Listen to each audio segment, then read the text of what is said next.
My people, what's going on? This is your boy Monroe, aka He Smiles, and I want to welcome you to another episode of the Naked Truth Experience. It is 9 o'clock on the East Coast, it's 6 o'clock on the West Coast, and y'all can figure it out in between. But you know, that means it is time for us to have another hard hitting discussion, something that hopefully illuminates an idea for you, or gives you some more information, or let you know something that you never thought of before, gives you some insight into someone else's perspective or feelings or emotions. Tonight, though, we are definitely focusing on a very hot and relevant topic. I'm going to share that with you in just a moment. But as always, before we dive into things, I just want to encourage you all to come on in the room and let us know who you are. Tell us where you are viewing from. Let us know which episode this is for you, right? This is episode 31. I've been here the whole time. And I know some of you have been as well. And I want to thank you for keep coming back each and every single week, because it's because of you that we're still here on the air. And so I appreciate that. And for you who may be tuning in for the first time, welcome. And I hope this is not your last time. Now, as always, in order to help spread this message, in order to make sure that we continue to grow, I need you to like, share, and subscribe. Yes, all those social media platforms. We're right here on YouTube and Facebook, but we also have a presence on Instagram. And also here on Facebook, I need you to hop into our Naked Truth Experience Facebook group.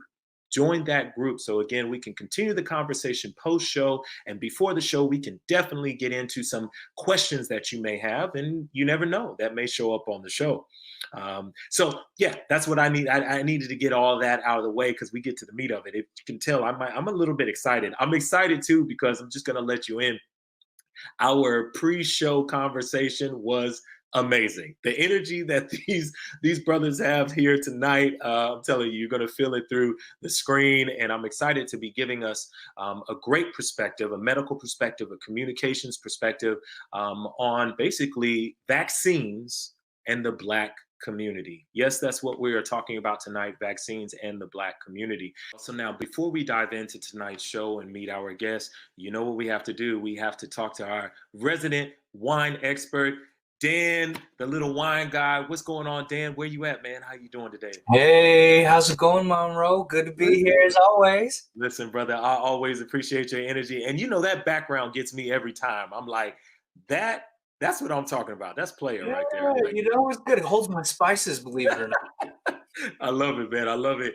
Listen, so tonight we've got a great topic we're talking about, right? But I want to talk about the featured wine. This is the holiday season. We're kicking off, getting ready for Thanksgiving. We are. What are we sipping on tonight? Well, shall we reveal it already? Yeah, let's go ahead, right? Oh, got a little Grenache, Joe Gott, okay. 2015. You know, here's the thing. I'm in Napa. I come from Cab country. I love Cabernet. But, you know, sometimes it's really nice to have something light. And turkey and poultry, most of the dishes that we're going to have as a traditional Thanksgiving feast, no matter where you're coming from, you're pretty much gonna have some form of bird.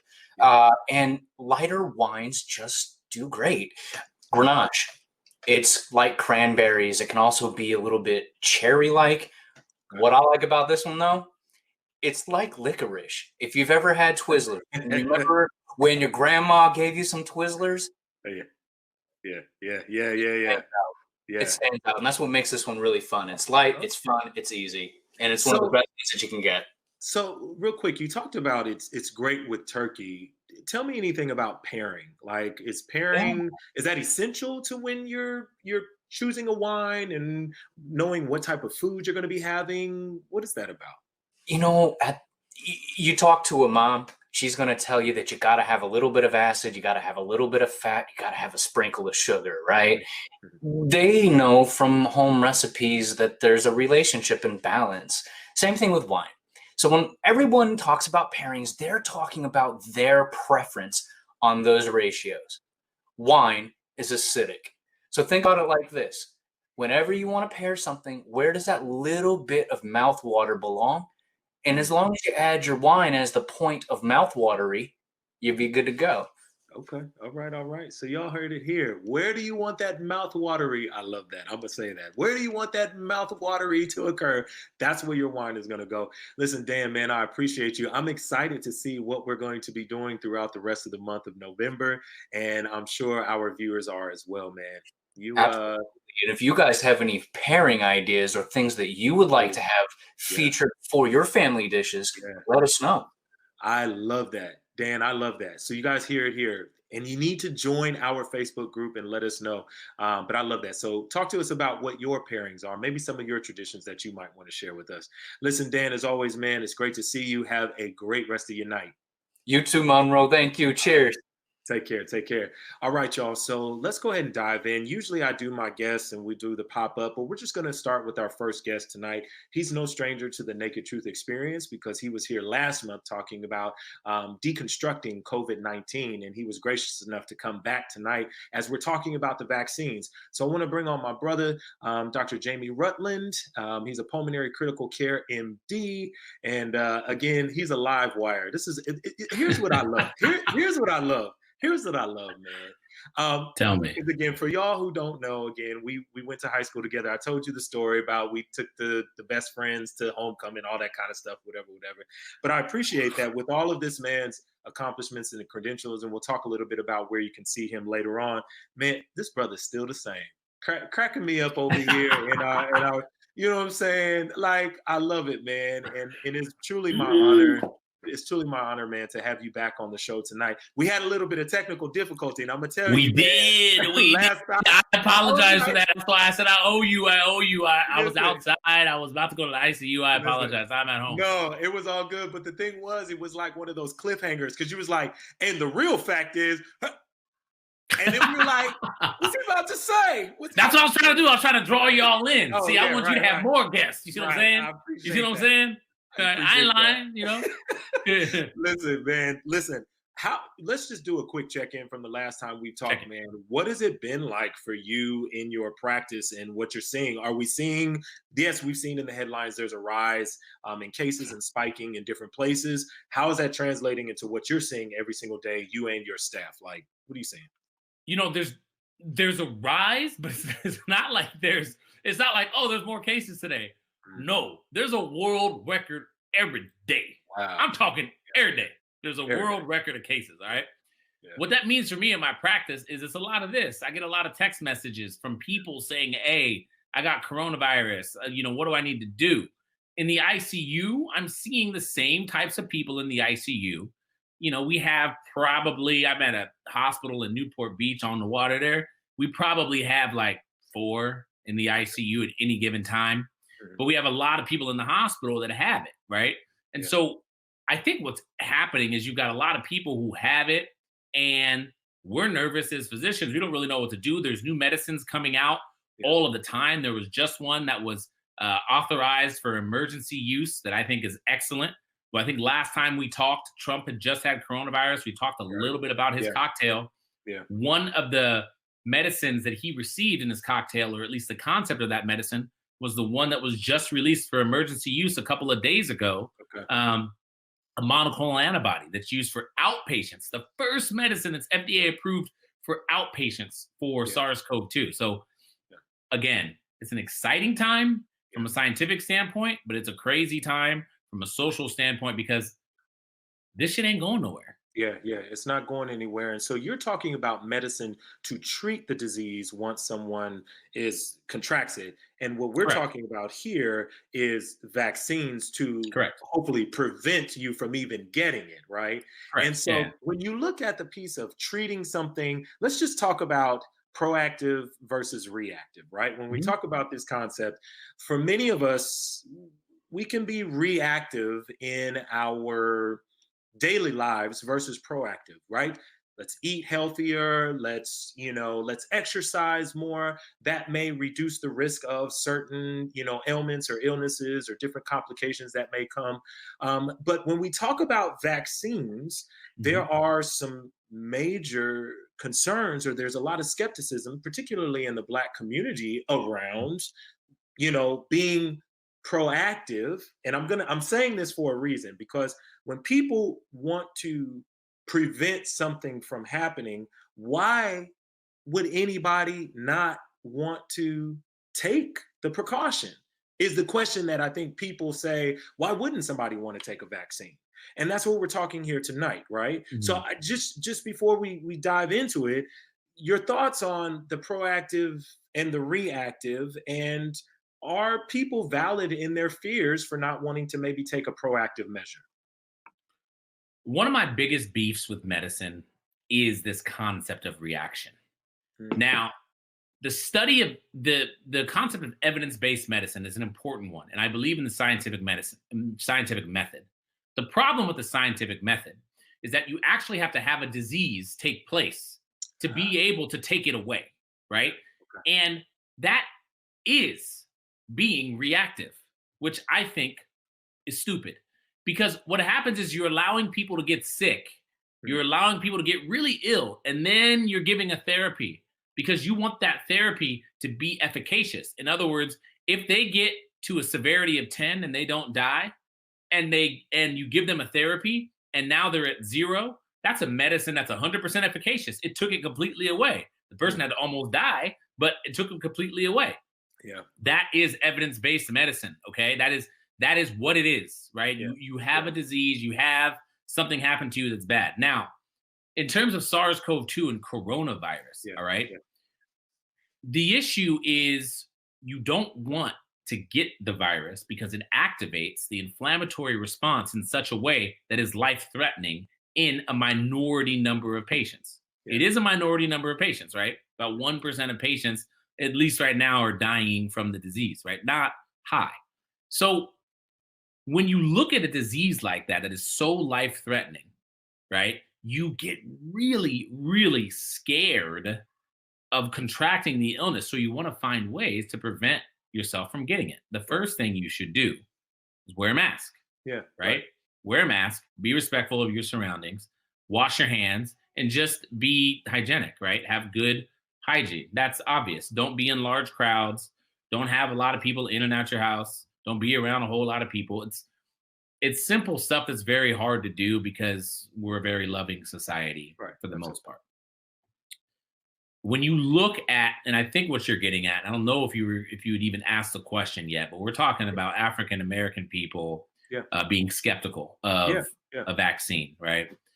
I think that's my fault. And the reason I say it's my fault is because when you're up there on that screen and you're watching people talk about it, most of the people don't look like you. And so because of the Tuskegee experiment in the 20s and 30s, in which a large 100% of Black men who had syphilis were not treated for it, just to see the different stages of syphilis. Some people died, some people got tertiary syphilis, secondary syphilis, and the government allowed that to happen. That is where that skepticism comes from, at least is born from that matter. I think that we're in a time where we're not doing things like that anymore. That type of trial, so to speak, isn't happening. And it's my job to show and tell. It's my job to show my people what a vaccine is and how it works and why it's beneficial. And it's my job to tell you why you should get it. Now, a vaccine is essentially a piece of a virus or a bacteria that your immune system is exposed to. Because of your immune system's exposure to this piece, it is able to create and manufacture molecules that can defend the body against the viruses or bacteria's full presence, okay? When you look specifically at SARS-CoV-2, if you are listening to this show right now, I want you to draw a circle on a piece of paper. You draw a circle on a piece of paper, and then on that line, on the line, the circle that's been drawn, I want you to draw a triangle, I want you to draw a square, I want you to draw a rectangle, and I want you to draw a hexagon, all right? Just 4 different shapes. Because when you look at coronavirus, there are 4 different structural proteins that are on the membrane, all right? And the structural proteins are the membranous protein, you haven't heard very much about that. The envelope protein, you haven't heard very much about that. The nucleocapsid protein, you have heard about that. And the spike protein, the protein you've heard the most about, because the spike protein is the one that binds to our cells. When the spike protein binds to our cells, essentially what it's doing is it's allowing the virus to communicate with our cells, and then the virus will spit its own genome, which consists of RNA, into that circle, right? So the circle that you've drawn, that triangle binds to a cell. We'll just say it's another circle. And then it spits the contents of what's in that into our own cells. And then our cells start to manufacture more virions or more virus for the virus so the virus can spread. All right. Now, I want to pause. I just want to pause because that's a lot of information there. But essentially what you're saying is that in order for this thing to replicate, it actually needs help from the things that exist in our body, correct? Okay. It needs our cells. It needs our cells in order to replicate and then therefore spread the virus. Okay. Keep going, sir. I just want to. Correct. Yeah. So once that takes place, okay, once that takes place, the virus reproduces and and then the cell basically lyses, and then you got a whole bunch of virus particles again. And the same thing happens over and over and over again. What a vaccine is, or the way immunology works, okay, the way your body defends itself is it recognizes these proteins. So all of these white blood cells that fight infection, they get recruited over to where the virus is, and it looks at the proteins and it ingests some of these proteins, and it says, okay, I got to make an antibody, and I got to make some cells that are going to be able to bind to this protein and neutralize the virus's ability to bind to more cells. And then once I do that, I can begin to fight this virus and kind of not allow it to infect the body anymore. Now, in a normal human being with a normal protoplasm without any genetic issues, that's what happens, okay? That's what happens, all right? It takes 7 to 10 days for that to take place, for your body to manufacture those proteins. That's why you're sick for that long, about a week or so. The way a vaccine works is it essentially creates that process when you're not sick. So your body already knows how to recognize these proteins, and you have these antibodies and these cells floating around your bloodstream, right? And it recognizes it, neutralizes the attack, so you don't get as sick. A vaccine is not supposed to prevent illness, right? It's not supposed to prevent you from getting the virus. I was going to ask you that because that's what I heard you made a clear distinction there, that you can still, the virus can still enter your body, right? Okay. All right. It's not a force field, okay? Yeah. The virus can still enter your body. It's just that your body's ability to neutralize its presence is a lot shorter. And if it's a lot shorter, that means a lot less cells get recruited and ramped up.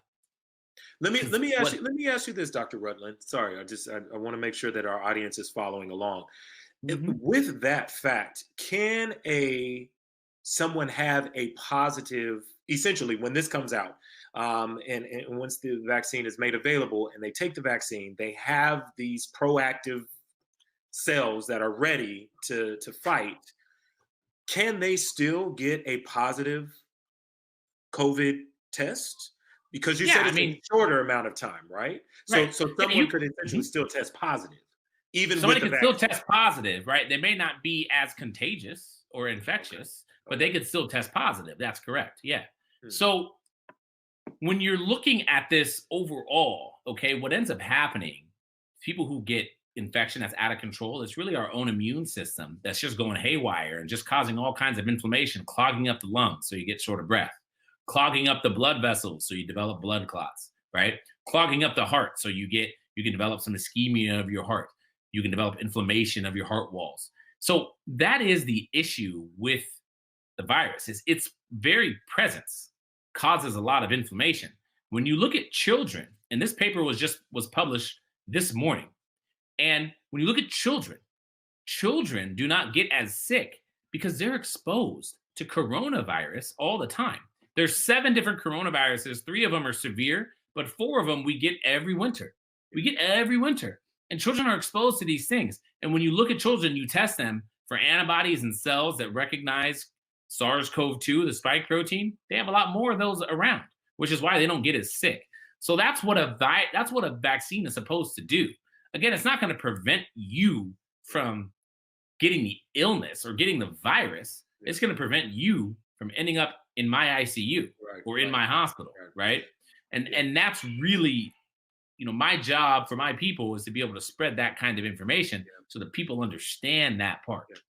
So let's talk about present day skepticism, right? We definitely know, most of us definitely know about the Tuskegee experiment, right? But then let's talk about the skepticism that is nuanced to this particular development of this vaccine when we talk about timeline, because Right. I think there may be um, people may be more prone. People take the flu shot every year. A lot of people do. I don't all the time. I don't know if I'm going to get in trouble for saying that. Whatever. I know. See, I already saw your face. I knew your face was going to change. But anyway, it's my naked truth. It's my naked truth. But but people are saying this is being developed too fast. I definitely don't trust it. And last time you were on, you alluded to the fact that you did not feel there were any steps that were being skipped, even with the shorter timeline. So can you just elaborate on that a little bit? Because I think that's the root of a lot of people's skepticism. Yeah. No, I mean, look, Operation Warp Speed, which was like this bill that was passed that allowed all of the vaccine and medication development to take place quickly, just allowed a lot of different protocols to take place simultaneously. It didn't reduce the safety of anything. We still check and check and check and check. You've got the development of medicines for one disease. There's a billion diseases in the world, a billion. And now what you've allowed is you've got everybody focusing on one, right? So the timing doesn't really matter to me. You got to remember this too. In 2003, SARS-CoV-1 was in China. There's about 9,000 Chinese people that were infected with SARS-CoV-1, which is 88% homologous to SARS-CoV-2. In other words, it looks just like SARS-CoV-2. They developed a vaccine for SARS-CoV-1. They didn't need it because it just kind of went away, right? They developed medications for SARS-CoV-1. So I don't want anybody to fake the funk like everybody just did this in 7 months. A lot of this science was based on how they developed the SARS-CoV-1 therapies. See, I don't think that comes out. Ago. That doesn't come out No. because my question is when I was researching, I was looking at the development of other vaccines.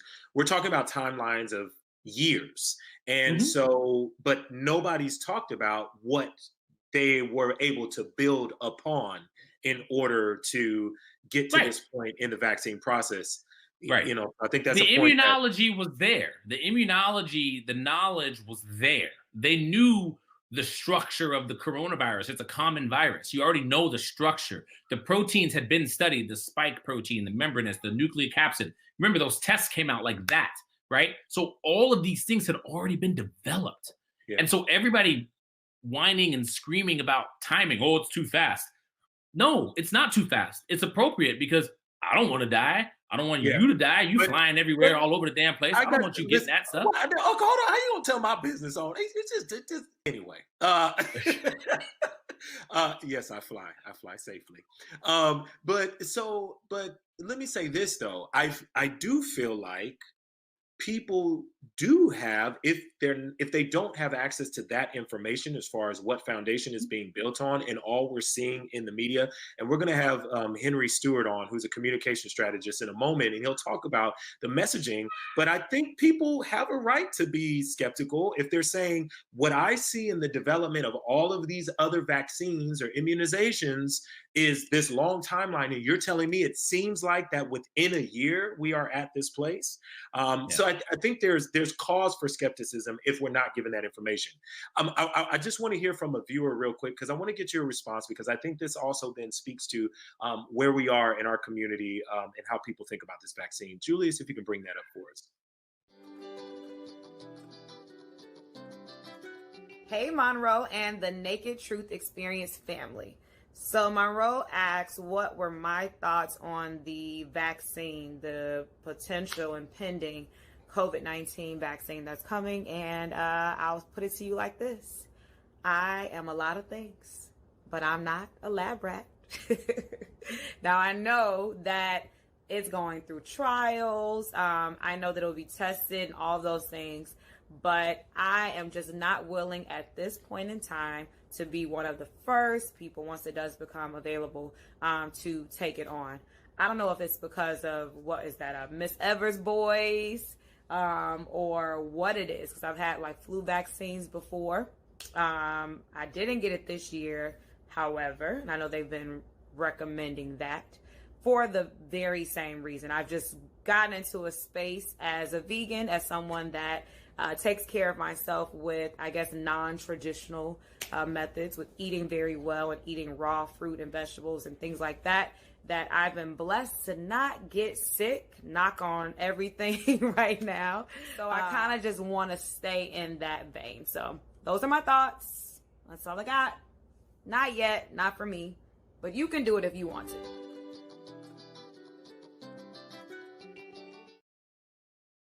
So listen, I want to thank Tamish for her spirited video. Jamie, talk to me a little bit about because I think there's a few things that came out of there. First of all, as I alluded to, a lot of people are like, let somebody else go before, and I'll wait and see how they respond to it. I don't want to be the guinea pig. I don't want to be the person who something goes wrong. Then she also brought up this piece about like how I can do it in other ways. So if you can speak to, first of all, that fear of let me put somebody else before there, and then also somebody who says I'm vegan, I'm taking care of myself, I'm being proactive in my healthy eating, so on and so forth, and living. Is there a possibility for immunity through that, or is the vaccine the only way? So those are the two. Okay. So I think that the best way to talk about what she had mentioned is, I think that it's great that she's vegan. I think that being vegan, if you're doing it right, and it sounds like she's doing it right, allows you the opportunity to take in the nutrients that you need to make your body be the most efficient body that it can be, to allow your body function to be optimized, right? Taking in all the vitamin C, vitamin E. You got to go out in the sun. Sometimes you got to take a pill to get that vitamin D. I think that, her concept of clean living is a perfect concept, and it's a great way to live. But to think that that concept brings immunity to your body, it doesn't, okay? It doesn't bring immunity to your body. It allows your immune system to function efficiently, 100%, but it doesn't bring immunity to your body. What we're trying to accomplish is nobody is guaranteed life. Nobody is guaranteed living, right? This pandemic that's going on, everybody's freaking out, and I get it. But for me, it's one of the most natural things in the history of the world.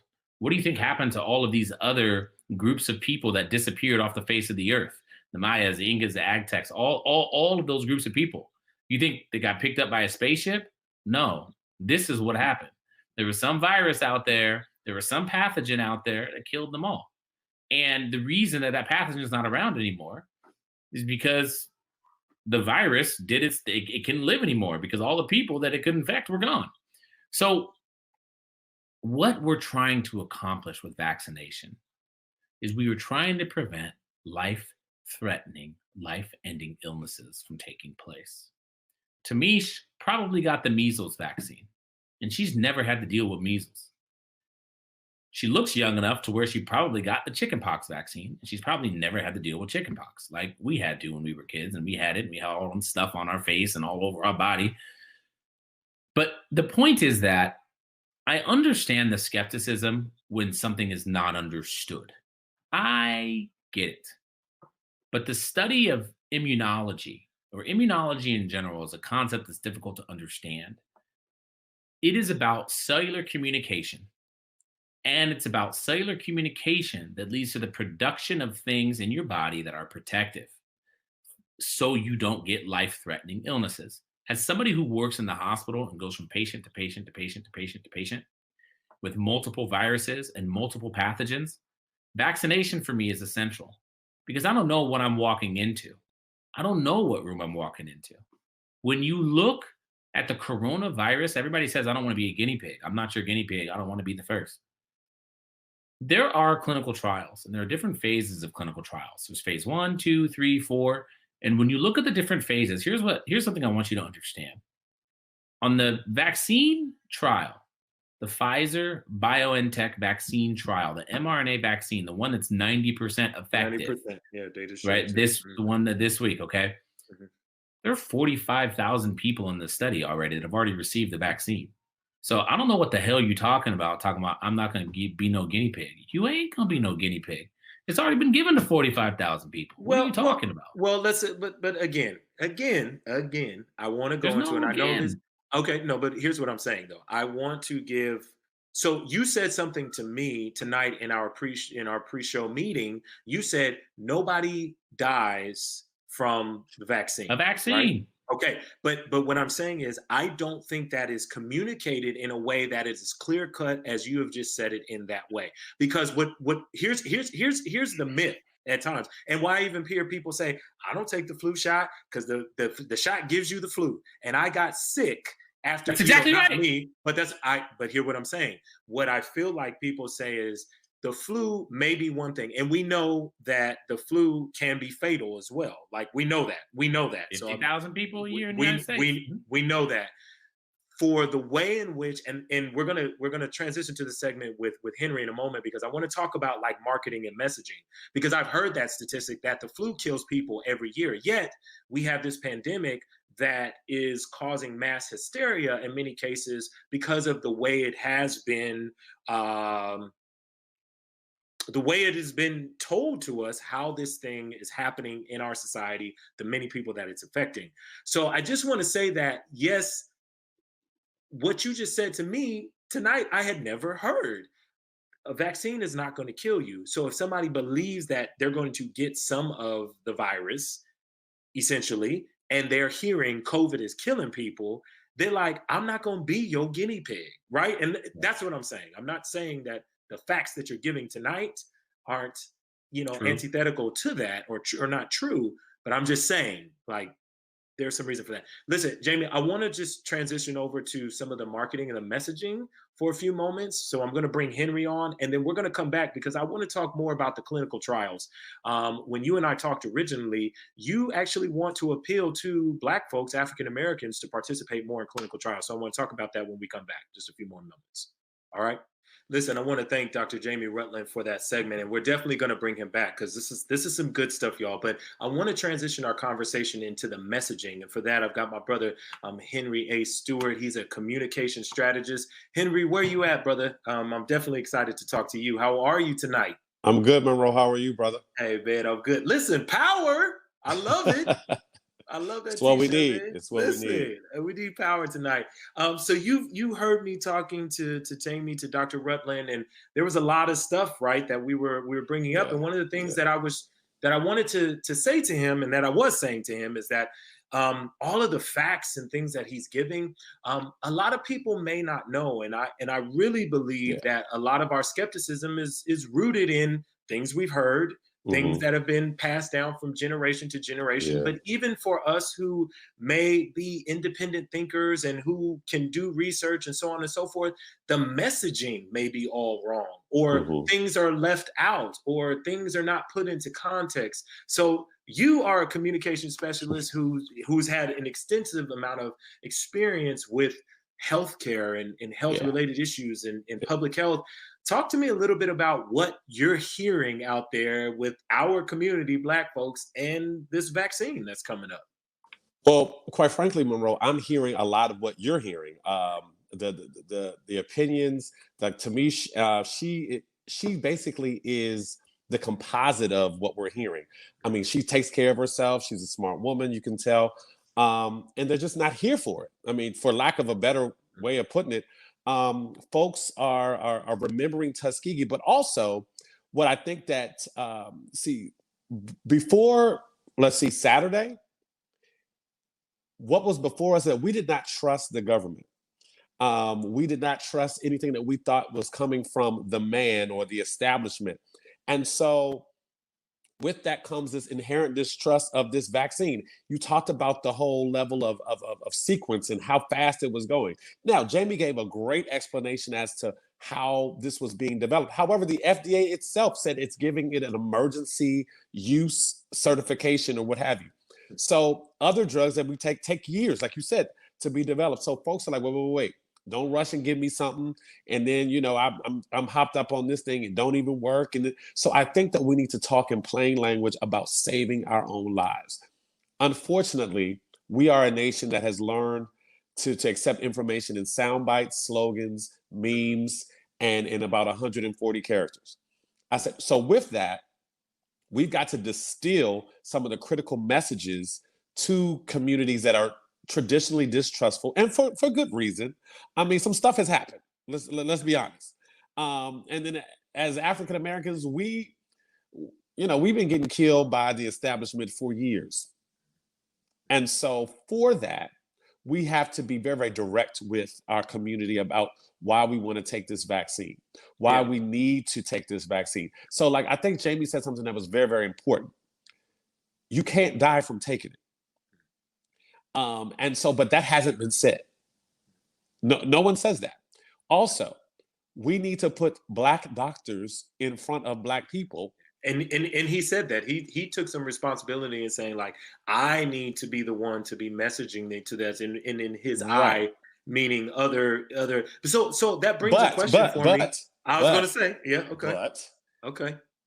They're going to have to speak in plain English.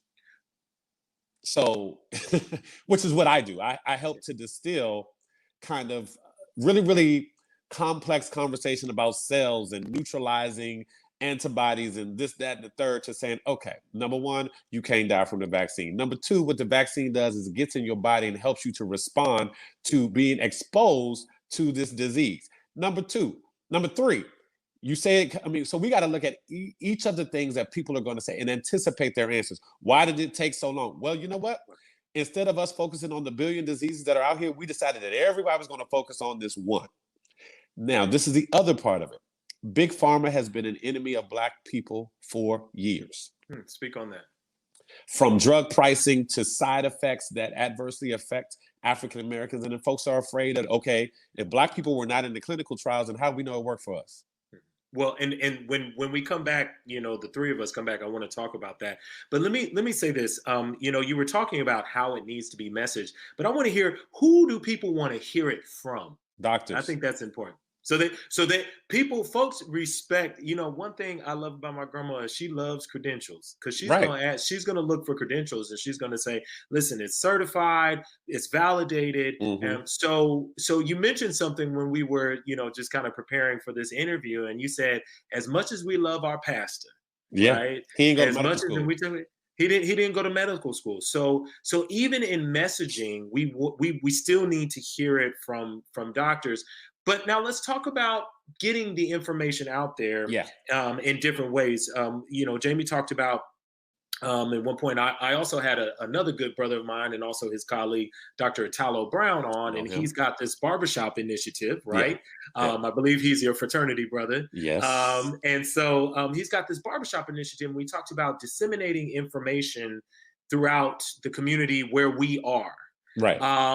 But we know that not all the time will we have a Dr. Rutland, or will we have a Dr. Italo Brown, maybe necessarily in those spaces all the time. So again, from your communication strategy background, how would you say we need to get this out to our community, and through what channels?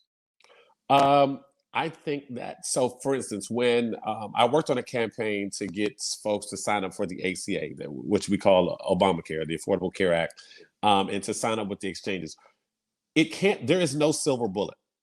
We're going to have to look at the fact that we're a multifaceted community. We find ourselves in different places and spaces. So now, the pastor doesn't need to be necessarily the spokesperson, because, as I said, this is science. However, we can still go to churches, although because of the pandemic, we've got to be more creative. Well, because we ain't even in the pews. So my thing is, we do Zoom concerts, we do Zoom church services, we do, Facebook Live, chats.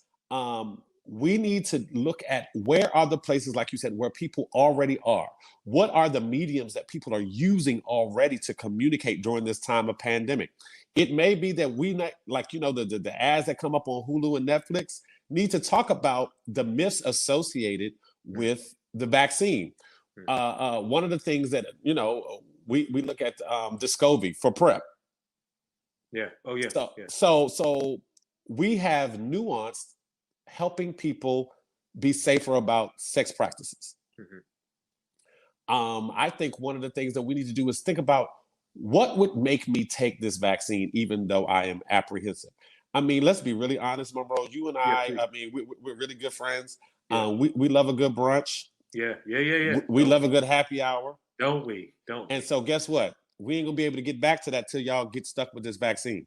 Yeah. So is that? And I thank you for bringing that up, because this whole "what's in it for me." Yeah. When we really think about anything that we're trying to Exactly. convey messages and to persuade individuals to take action.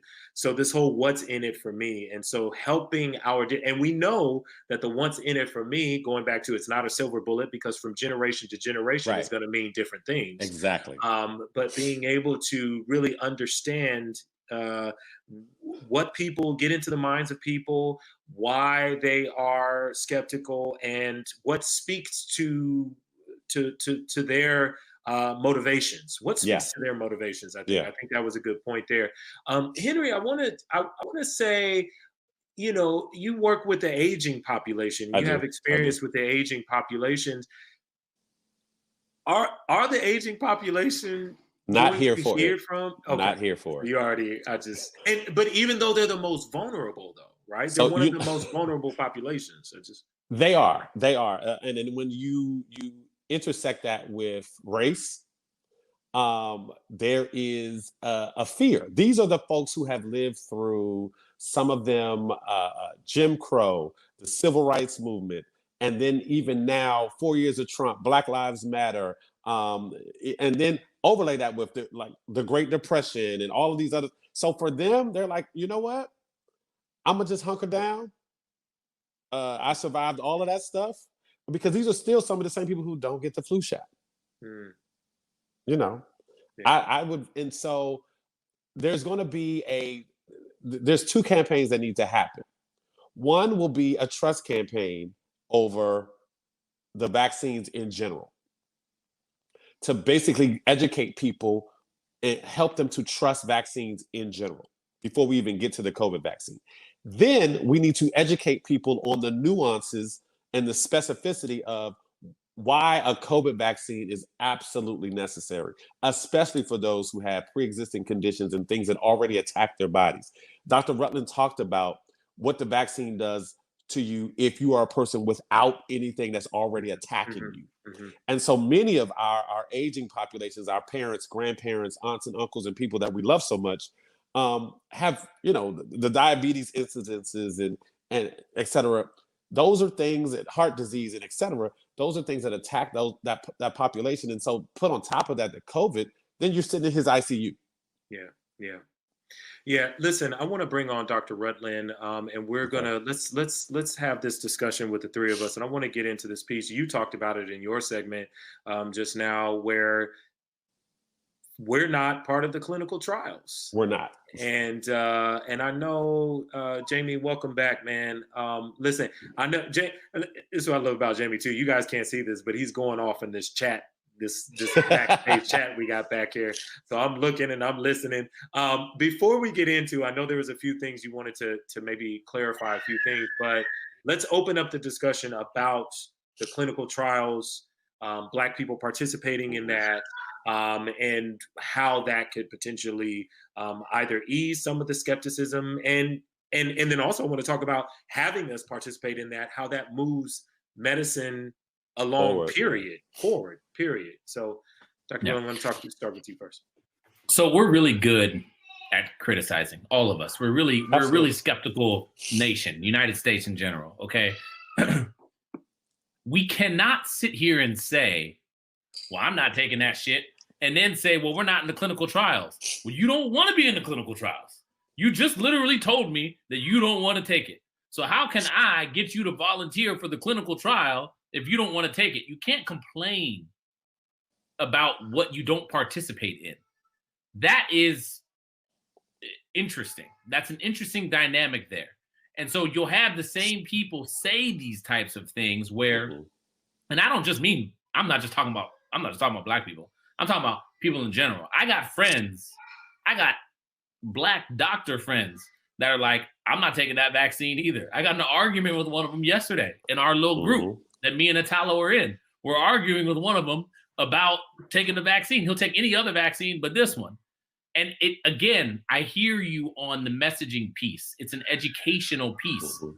I think the issue is that I got to be honest with you. There's a lot of people that do not understand immunology in any way, shape, or form, including physicians. Right. It is something that's difficult to understand. I mean, it's something I spend my life understanding, but it is very, very difficult to understand. So I get it. I understand it. But I do think that people need to understand that there are certain vaccinations that you have already received once you're born. Right. The vaccinations aren't any different. They're not any different than any other vaccination, except maybe this mRNA vaccine. Okay, we could talk about that on another show. But but in general, I just feel like, Henry, I think you're right. I think the messaging is important. I think we got to come up with a strategy to be able to communicate to the masses to get people to understand what it is we're actually doing, because getting a vaccine is really no different than actually getting sick.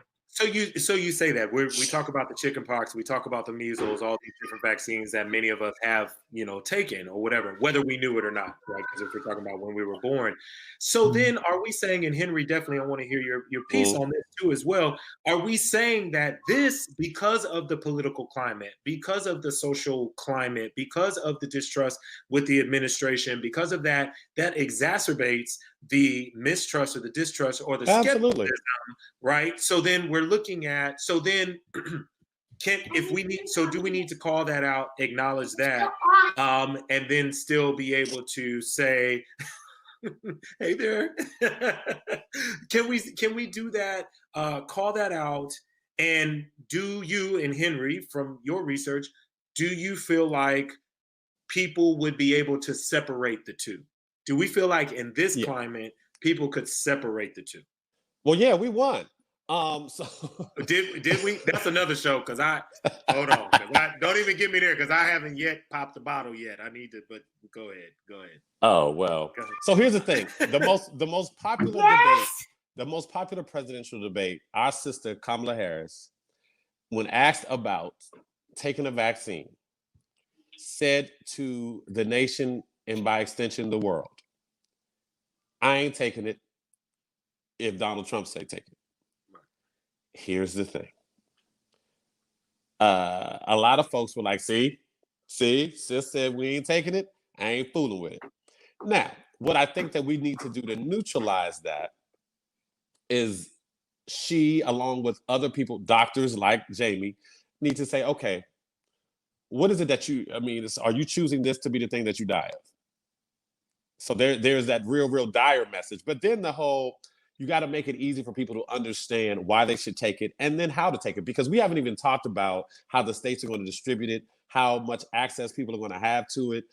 So there's a whole other issue behind that, because also it ain't going to be free for everybody. So, there's a whole level of messaging for Black folks that we got to really just kind of deal with.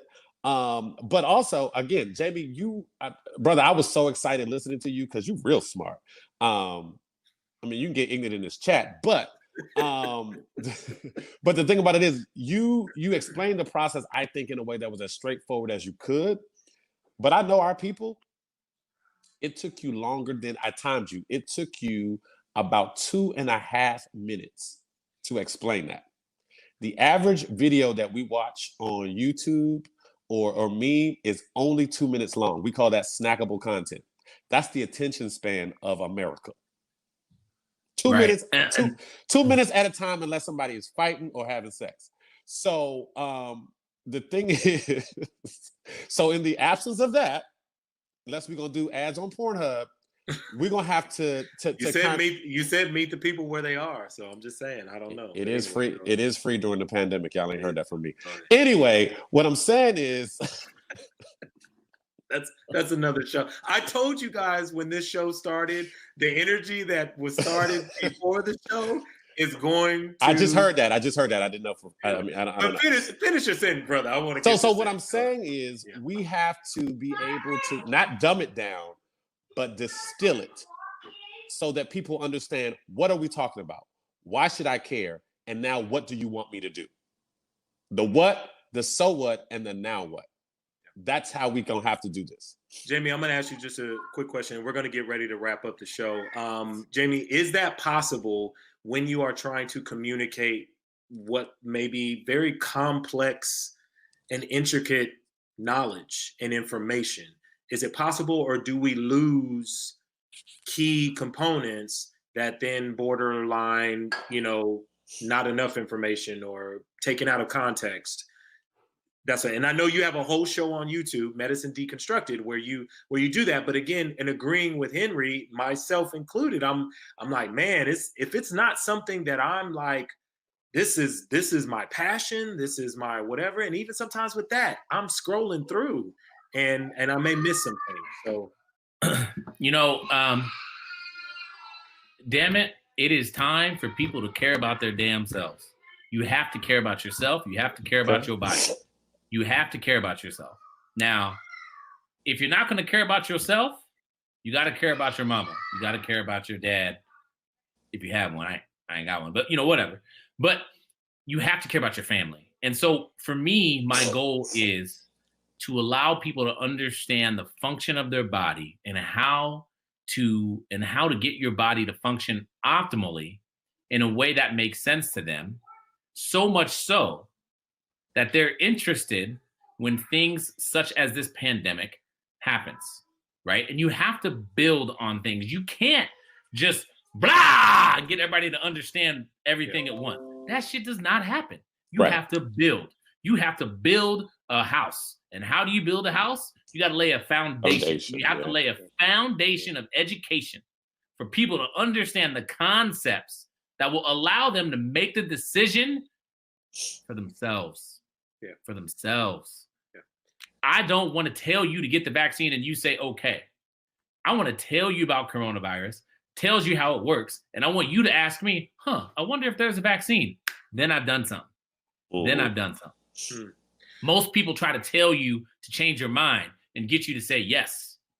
I'm trying to teach you and get you to understand, to get you to question, well, what can I do now? As Henry said earlier. Listen, I want to thank you, both of you, man, brothers. I could do this with you guys every week. I really appreciate you. Just really quickly, Jamie, is, in your medical professional opinion, is the vaccine, do you feel like it will be safe and effective? From what you've researched, from what you know at this point, or where we are on track, can you give that endorsement at this point? Yes, and the reason I can give that endorsement at this point is because if you can get in a car and drive to work, you can get the vaccine, because getting in your car and driving to work is less safe than you getting the vaccine. Okay. Well, I was going to say that too, Monroe. I mean, we do a lot of stuff that's a lot more dangerous than taking the vaccine, and that's my naked truth. So. There are so many show topics that are spawning from this one show. I can't. I gotta wrap it up. I can't. I'm just saying. But I listen, and there may be a part 2 to this, because as we're closing, I'm also thinking about understanding what you're saying. We do, more dangerous things in everyday life, every single day, without taking the vaccine. But there's this concept, and I didn't want to jump into this, but conspiracy theory and things like that float out there. I know, listen, I didn't say that's where I wanted to go tonight, but all I'm saying is I'm just acknowledging what can lead to people making a decision to say, I don't want to take this. I can see it all over your face. We're not going there tonight. I'll say this for Jamie. As a believer, Monroe, you and I who are a part of the Christian tradition, the word tells us that my people perish for a lack of what? Knowledge. I get it. And so Dr. Rutland, with his side eye, has told us, given us the knowledge. And so I think that I appreciate forums like these where we can have a real discussion about myths and misconceptions. But I think it's going to take a lot of work for us kind of talking to people in their vernacular about saving our own lives. Yeah. I feel you. Listen, everybody, thank you again. You can find Dr. Rutland on Instagram. You can find him on Facebook. And more importantly, you can find him on YouTube, Medicine Deconstructed. Your videos drop on what days? Fridays. We do Fridays now. Friday. Okay, so you can catch him this on week. Friday. We're doing pregnancy, COVID, and neonates. That's what we're doing this Friday. What is a neonate? A brand new baby. Oh, okay. A baby fresh out the pot. See, that's what I'm talking about. Just say a brand new baby, brother. Brand new baby. But see, neonate sounds so cool. I work with too many white people to say brand new baby. White people be like, oh, look at this. I'm about to call my cousin who just had to be like, you got a neonate, and she gonna be scared as hell. So listen, this is probably one of the most naked truths I've had in a long time. So I want to thank y'all so much. Listen, I want to thank my guest, Dr. Jamie Rutland, my guest, Henry A. Stewart. I appreciate y'all, brothers, for tonight. Thank you for tuning in to the Naked Truth Experience. We have episodes that are coming up for the rest of November. So make sure you tune in with us next week, because we're actually talking about sex work is work, talking about stigmatized careers. I know that probably pique people's head or their interest for next week. So come back next week. Okay. We're going to be talking about destigmatizing the sex work industry. And then also, please like, share, and subscribe. It's so important that you help us carry the message of the Naked Truth Experience. And as you can see, we do not hold back, but we are here to educate, inform, and to express all of the spectrum of humanity, especially within our Black community. So I want to appreciate that. I want to thank my illustrious producer, Mr. Julius Jones, who makes all of this possible. And I'm going to see you guys next week. Yeah. Have a wonderful evening, and we'll talk soon.